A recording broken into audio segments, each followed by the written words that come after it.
Kelly. Hi, Caitlin. Nice to be back with you. Yes, favorite day of the month. Yes, absolutely. Podcast day. Get to talk about all the things. All the things. Good, bad, stressful, annoying, exciting, Annoying. happy, Annoying. whatever's going on in the world right Yeah. now. We've both had like weird weeks. So, I know. But that's okay. We're here to talk shop, right? Yeah, let's do it. I know. Well, today I wanted to talk about the infamous hustle culture, as it's called, Oh, yeah. that I think is getting less and less popular by the day. Now it's like trendy to not hustle. Non-hustle culture. Yeah. Yeah. Oof. Which I love because, you know, I think anyone who's spent time in that hustle culture is like, yeah, this isn't for longevity. Yep.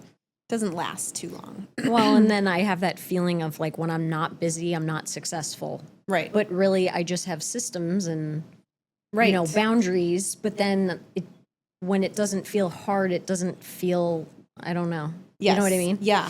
So a year ago, I had this realization because and this kind of actually ties in a little bit with like previous episodes where we were talking about money and and when we talked to Jamie and interviewed her and kind of like thoughts around money.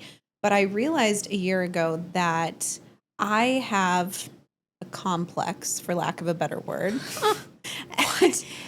around, and this is probably very true with entrepreneurship, but if it doesn't feel hard, I don't feel deserving of the result, or whether it be compensation or like a success or whatever. So I feel like we've touched on this just ever so slightly. So I'm happy we're going to like unpack that today. Yes, let's circle back to that because I think that also intertwines with the hustle culture of like really feeling like you have to grind to like and always be on in order to be successful. Yes. And so I've been trying to work through that it's been almost a year now, and like realizing when I do that to myself, it's almost like a self-sabotage, like make it harder on myself than it needs to be because I feel like I need to like earn it, quote unquote, you know? Totally. And noticing that when I do that type of stuff, and it's small things where like even like if you have an assistant in your business, instead of actually handing it off, like taking it on yourself because you think that like you need to do it or you're trying to make it easier on your assistant or whatever, even though that's part of their job. Yeah. And then not getting to the things that you're supposed to actually get to because, and then you're paying someone for you to still do the work. And then it turns into just like a big mess, right? Do you feel like that kind of feeling comes from you think other people are thinking it? Like you think your clients don't think you're deserving because that looked easy, or I think there's an element of that too. Yeah. Or do you think it's like mostly it's mostly internal. Yeah. But it does like spill over into that with particular transactions that might look easy. I can definitely like feel it then. But I just find in like everyday whatever, like anything, you know, like I just sometimes then I just realized like, wow, I'm making this so much harder on myself for what? Like, and so going back to what you just said, that's kind of what set me off on this track was like systems, process. Yep. All of a sudden you start implementing that type of stuff and things start to feel easier and smoother. And you're like, wait, this isn't that hard anymore. Yeah. And then I find a way to make it hard again. We love the chaos, Yes, don't we? yes. So I'm working on that in myself. But this hustle culture stuff that has become less popular, thankfully, Yep. is also, you know, this is kind of ties into one of our previous episodes about leverage and that type of thing. But what is your take on that? Like, how do you break out of the hustle culture, and is it okay? Do we need a balance? You know, what are your thoughts on all of that? Well, those who cannot do teach. So I don't know. No, I think that hustle culture serves you to a point. And then that rise and grind. But then I think there becomes a threshold where you cannot operate at that level anymore. I don't think it's sustainable. I don't think it's healthy. And you start to see things break down around you. I remember I was at a women's conference, and it was very illuminating, and it was a little sad because all the speakers were extremely high performing realtors. Every single one of them was, and I'm not criticizing. Please don't anybody take this for criticism, because they were living, out the way they wanted to. But every single one of them was divorced. Every single one of them was overweight with some health issue, with some like more serious health issue, whether it be like diabetes or whatever. And they all said that they had dealt with depression and were in some sort of therapy, which great. Like that's, but, it just didn't look, that was a very striking example of getting to the top. Yeah. And there has to be some balance. Yeah. And like I said, I think it serves you to a point, but then you have to build systems and boundaries, and you really have to make clear how you want your life to look. Or I think the wheels fall off. For sure. Yeah. Not sustainable. It's not sustainable. And I think social media, feel like we say this on every episode, is like, really, I think that has put microscope on, like, because I feel like there are people that I really respect, colleagues that I look and I'm like, holy shit, they are so busy. Yeah. Like, I got to do more. I'm not doing enough. Yeah. It's like, how much more can I do? I'm doing all the things. Yeah. You know what I mean? I just don't think I'm doing enough. Are they really doing, doing that much? Who knows? Could be for show. Maybe they are, and it's just a busy week and they chose to, highlight that. But, maybe they have someone posting for them. Maybe they have leverage in that way, right? And they can be omnipresent. Yep. But if you're trying to be omnipresent on your own, it doesn't work. Or they're fucking miserable. Yeah. You know what I mean? Yeah. That could be it too. True. And I'm like, oh, I'm not doing enough. I suck. Yeah. You know what I mean? I'm not, doing enough business. I'm not, but really, like, I'm content, Yeah. So I don't know. I think we're too hard on ourselves, but social media, I think, is really has really put hustle culture as, like it's something to strive to, which I don't know. I just don't think so. And then the motivational quotes and the sick reels where it's like, Yeah. all the, the cool music and it makes it look really glorified and really cool. And it is. It's a rush. Like when you're really busy and you're grinding and you're, crushing it. But again, it's not a long-term sustainable thing. You can't operate at that high level. No, because then there's no days off if you're the only one doing it. I'm pretty sure that's one of the motivational quotes. No days off. No days off. No days off. Yeah, that's true. I think your point is perfect that it does serve you in the beginning. Like you do have to hustle a lot in the beginning because you're really trying to take what you can get and grow things and establish a baseline of business and figure things out. And, that can require working around the clock a little bit to not just even with clients, but like to learn things and research and get yourself out there and, figure out your systems and all of that stuff. But there comes a point where you start to get some business and then you start to set in those process and procedure and systems and boundaries is the other thing too. And don't wait too long to set those boundaries because it can just take off like a wild like chase out of control. Before, and if you don't have the boundaries set, then you're like finding yourself working every single day, all day. And it is so hard. The boundary thing, like I know, like, and I've probably said this. I tell clients when I first meet them, I answer my phone like 9 to 7. Yeah. I mean, like, yes, I do tell them that. Yeah. But do I bend to that? Yeah, I do. Mm-hmm. And you know what I mean? And, you know, I just say like, oh, well, they're friends of mine, or I like, oh, well, we have a deadline, or we really, you know what I mean? And, Yeah. you know, it's very, very hard to find that balance. It is.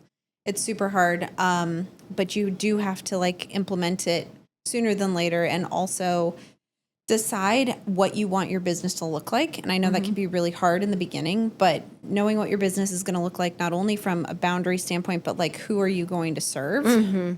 Because again, really easy, especially in Phoenix, to be like going from Goodyear to Fountain Hills for Yeah. 2 different clients. And like, yes, we take what we can get. Yeah. But also there's nothing wrong with just saying, I don't serve that area because I'm not as familiar, and Yeah. like referring it to someone and at least getting a referral fee rather than like, first of all, taking up so much of your time. Yeah. Because there is opportunity cost there. Yep. And second of all, maybe not even like doing a very good job or being super stressed out the whole time because you don't actually know the area, or, Yeah. you know, you don't know the answers or whatever. You know, it's so much harder when you're trying to navigate something you're not familiar with. It's like, is that worth the time? Yeah. Right? Raise your hand if you have shown a house where the commute there and back was longer than the time actually showing the client. Oh my God. All the time. Yeah. All the time. You know what I mean? Yeah. But Well, and the opportunity costs of it killed your entire day because, say, it took you an hour to get there. You know, you can't type emails. You can't, Right. you know what I mean? You Right. can't shoot content. You can't run comps. You can't, you know, because you're driving. right. You know? Yeah. Other than listening to our podcast, there's like really nothing left. So No. go drive. Yeah. Listen. It's true. So you think you do have to set your boundaries, like obviously being open, but like setting that goal of like, I don't work with clients outside of this area. I'm definitely going to refer that out. Or even if it's a particular price point, which Yeah. I know a lot of people shy away from because they think it's snobby, but you have to look at your numbers. Like if you spend 6 months showing a buyer homes that are outside of your area, and then you look at like, and their price point is like 250,000, how much are you actually going to get paid like Yeah. per hour on that? And like, it's okay if it's not for you. Like, Yeah. that's okay. And you can refer it to someone who is happy to take it or can specialize in that, or maybe is more efficient in doing that at that price point. Yep. But that's something to think about too. And so I think those are the really hard things in the beginning is, you know, you take what you can get, you're hustling all the time, but when is that point where you start to set in systems, process, and some boundaries as far as like, I do this, I don't do that, and like, and the times that you work as well, and Yeah. like cutting off that like hours of operation. It is really hard. And, you know, it drives me freaking nuts because I put that in my like standards and like, hey, we're working together, and you tell people and you email them and you say, you know, these are my hours. This is when I'll respond to you. And people, I don't know if they don't read it or they don't think it applies. Yeah. But, you know, I do think, or I just, sometimes I think people are just so in their own, like, in their own head, or they just kind of forget that. I had a client text me at 11:30 the other night. They know me. They know I have kids. Yeah. You know what I mean? Yeah. It's just, and maybe they're so in their own head, they don't think it through, but, Yeah. you know. It's a weird time that we live in because Yes. like they do have access anytime. But then there's also that like thought of she's probably has her phone on silent or do not disturb. Like I'm just going to get this out while it's on my mind. Yep. But in my opinion, that's an email, right? Send an 11 p.m. email. Send it all night. I don't care. You can schedule text now on iPhone. You can, yes. You can schedule texts. You can schedule emails. Yep. Like I think that is a little bit more appropriate than a text at 11 p.m. But Yep. at the same time, people are like, well, it's probably not going to like Yeah. wake someone up if they silence their phone. Who doesn't silence their phone at night? Yep. I mean, you get like a spam call at 1 a.m. Yeah. Like very likely. So better be know. silencing your phone. I know. But I think that is it's okay. Like, that's what I want to say is like, it's okay to set those boundaries. And even if you don't spell it out in the beginning, which you should, but if you don't, like, you can also imply what your boundaries are by not responding after certain times, right? And that's what I do. Sometimes I get texts after 8 p.m. and the answer would be easy for me to shoot off, and I don't. And I will not respond until after 8 a.m. the next morning. You got to train them. You're training them. Exactly. You're setting the standard. You're setting the boundary and saying, when you text me after 8, I'm not answering. Yeah. When you text me overnight, I'm not answering. Unless obviously something is on fire. But yeah, I will receive it, and I will hold back on responding. I had someone text me at like 6:10 the other morning. Again, super easy for me to get back to them. Didn't need an answer at that moment, and so I waited until after 8 a.m. Do you say something like when you text back? You're like, "Oh, I'm so sorry. You texted me." Nope. Oh, you don't? I just respond to the question. No passive aggressive. Nope. Damn. Just like, oh, business is open now. Here's your response. You know? And I think about this a lot, and it's not really a fair thing to think about because life has changed, but, and I may have said this on a previous episode, but like in the 90s, you were not getting a hold of your real estate agent at 9 p.m. You were not getting an answer on something. You weren't submitting an offer at 8 p.m. unless you were sitting in the office with them signing paperwork. Yep. And there was no DocuSign, there were no texts, there was no cell phones. Like, everything moved a little bit slower. Goddamn technology. Yeah. And it was like, okay, we want to write an offer. We'll talk about it tomorrow. We'll come by your office, or you can meet us here for the contract. You know, and not that I want to be driving around to sign contracts. So, like, don't get me wrong. Yeah. This is better. But the expectation of, you know, we can access you at any point in time is extremely taxing. And it doesn't seem like it's going to be in the beginning. And then the more you work with clients, the more you realize this is going to put me in an early grave if I don't set a boundary. So do it early. So I started following Sharon. I was watching one of his, I don't know what it was, one of his video clips. And basically it's like, you set the expectation. I give Friday updates. You know what I mean? Yes. Broken down. So I do that now. I saw that's that been too. nice. Yeah. And then on Monday, I give open house feedback, you know, or showings. But if anything transpires in the meantime, I will let you know. And then they don't need to call you. It's still tough. Yeah. Because people are just like dying to know, like, how did the open house go or anything like that. Yeah. And I mean, I think people also don't realize that we're at the mercy of waiting for feedback. Like, some buyer's agents don't give feedback. Right. A lot of no buyer's matter agents. how many times you ask. Yeah. But, you know, they're like, if you ask me for feedback after a showing 30 minutes after they leave, they're probably still touring other houses. So I just don't have an answer. Yeah. You know what I mean? And I refuse to ask an agent for feedback minutes after they're showing because I know how annoying that is too. Yeah. It looks bad and desperate. Thirsty. Yeah. You know what I'm saying? Yeah. Like, but also when I get that, I'm like, motherfucker, I'm still in the car. Yeah. Like, no. Yep. And it pisses me off. And then I just like snooze it and I sometimes forget to come back to it. So I give them a good few hours. Yeah. I did see something on a Facebook group the other day that was excellent. There was a lot of really good information from someone who was talking about their basically like their listing process and setting expectations for sellers in this market. And one of the things that she said was in terms of feedback. Don't expect feedback from every showing. In fact, only 25% of buyers agents will give us feedback. So it's going to be few and far between. I will share it when I get it. Otherwise, like, just don't have the expectation that we're going to hear something after every single showing. Yeah. And I think that's great because the amount of times I've wanted to just like kill myself by having to tell my clients, sorry, we've reached out 3 times and haven't gotten any feedback. And my clients are looking at me like I'm the idiot. Yeah. And all I'm bad doing look. is chasing down feedback. And it's like, well, the feedback is they're not interested. Yeah. You know, let's just take it as it is. Because if they were, I would have heard something. Yeah. Well, and half the time the feedback is a templated, Yeah. you know, like a show, like a line showing where it's like, did they think it was priced right? Yes or no? Yeah. Did they like it? Yes, no. I Are they know. considering an offer? Unsure. It's like, Perfect. here's feedback. Yeah. So good.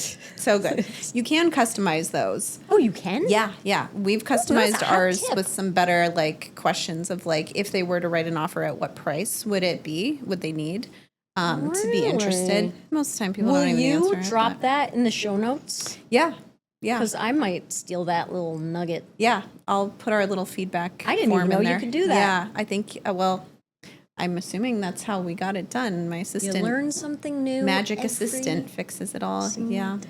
that's right. So, but yeah, again, it's a lot about setting expectations of like, hey, we're going to have these showings and I'm not going to have feedback for you 75% of the time. And the feedback is that they're not interested. And if there is anything that we can follow up on, I'm just know that I'm on it and I'm going to share with you when we have that info. Yep. I do like the open house feedback on Monday because there's nothing worse than enjoying your Saturday when someone else Yeah. is sitting your open house and you kind of forget that the open house ended and then your client's like, how did the open house go? And it's like, well, shit, I don't know. I'm going to Yep. have to follow up and find out I Yep. wasn't there. I stopped doing open houses. I typically do the first weekend if it's in my geo farm. And that's strategic because I Yeah. want market share. But otherwise, I just don't do them anymore. And I think that's probably plays into the hustle culture. Yep. I mean, I used to take like the reels where I'm like setting up my open house signs, like, Yeah, no. but now I'm like, I'm hot, I'm sweaty. Oh, yeah. I hate doing them. No. I don't enjoy it. I'm not like, No, same. I don't do open houses at all. Like if another agent isn't willing to do it, then we're not Yep. doing it. I try to talk my clients out of it. I know that sounds terrible, but I think we all know that an open house isn't usually selling the house. yeah. Most serious buyers are coming with their agents. So Mm-hmm. if my clients ever ask about it, I just usually say like, I'm happy to host it or, Mm-hmm. you know, have someone on our team host it for you. Just know that like that is likely not going to be the reason that we sell a house. Yep. And try to kind of talk them out of it if I can. I know. But if Sometimes they're like, I don't want an open house. I'm like, I know. If they really want one, then I need notice, and I Yeah. tell them that I need to know a week ahead of time. Yep. So we can market it appropriately, and then that also gives me time to find an agent who wants to sit it. Because I love giving the opportunity to agents who Yeah. want that. Like, Heck if yeah. that's the way you do business, go for it. Like, I will give you all my listings to sit opens. I do not care. But you know that creates a whole. I mean, that's a whole nother problem. yeah, of that's a different episode. finding an agent and having them not cancel on you and all I the know. things. So, but yeah, if anyone's listening and loves open houses, call me. Yeah. Right. All right. So let's close the loop on this hustle culture, right? So Yeah. setting boundaries, super important. Uh-huh. Working with your target group, your target client avatar, price point, location, things like that. What else? A couple things to touch on. I was in a mastermind where they were talking about setting your do not disturb Oh, on your phone. Starting at whatever time you don't want to take calls anymore, 7 p.m., 8 p.m., whatever that is, and having it be auto start until the next morning, until whatever time. So that does help. I have started doing that. I did that before I joined this mastermind, but they were talking about it. And it helps because you don't get the notification. Like you don't Yeah. feel until you look at your phone and then you see it. But like you don't get it in the moment and you're like, oh shit, I should respond to this, yeah. right? Or if I don't do this now, I'm going to forget. That's my thing. Yeah. Like it's more my anxiety. Yeah. Than it helps anything. you set the boundary. So I have do not disturb on starting at 8 p.m. It goes through 6 a.m. only because like I'm up early and I kind of like to know what's going on and I don't want to forget that my phone's on do not disturb, but I have been thinking about keeping it on until 8 a.m. just because I'm not usually like at my desk until 8. But some people start it. I kind of like to start it earlier than that because once my nanny leaves for the day, I like to spend time with my son. And so unless I know I'm getting an offer response or I have something important coming from a client or whatever, sometimes I go on do not disturb at like 4:30 and I just let it ride. And then I'll check my phone like after I put my son to bed. But I find myself just like with the Apple Watch, as great as it is, it's just a constant distraction. I don't have one. That's why I won't buy one. Yeah, it's probably a better idea. I won't. I can't. It's helpful, but then I'm just like, I feel the vibration and I have to look, and then I'm like sucked in, and then I look up and my son's looking at me like, what are you doing? Like, aren't Mommy? we playing? Yeah.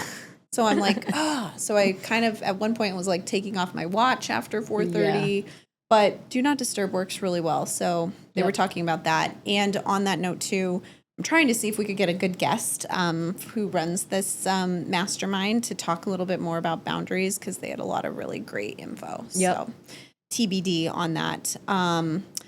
But setting expectations, which we've talked about before. Yep. That's a big one. And just really deciding, like putting in place those process, procedures, and then leverage when you can. But and I think making your business by design, the design that you choose. Yeah. Because it really can work any way you want. We've said that a million times on this podcast. Real estate can look however you want it to look. Yeah. As much as we complain about, other agents and how their models look, and not us, but like the collective realtor. Yeah. You know what I mean? Mm-hmm. I mean, that's one of the things I think we can all love about real estate is your business looks very different from my business. Mm-hmm. And that's okay. Yep. And that's okay. And just being, feeling like you need to hustle doesn't necessarily mean that you're going to get more business. Yes. And I will say that like the more leverage you build in, although that's hard to start with, the more business you get. That's a faster path. That's a better path. Like get some momentum going. And then once you get leverage, it frees you up to do the things that like actually drive your business versus trying to do all the things and just feel like you're hustling because you're busy rather than intentional, busyness, I guess. Yep. Right. So yeah, totally. And this will play well into one of our future episodes. We're going to do a really tactical episode on your first hire. Yes. So can't wait to talk all about that. Well, this has been cathartic as always. Always. And hopefully helpful to anyone who is stuck in that feeling of like, I got to grind. Yep. Because there is some grind, but there's also some smarter ways to still have success, right? Yep. A little bit. Get your life back a little bit. Yes. It's possible. It's not sustainable and it's not healthy. Yeah. No.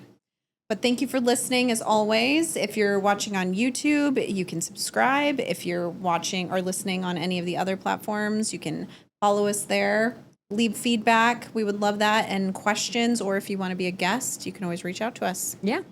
All right. See you on the next one.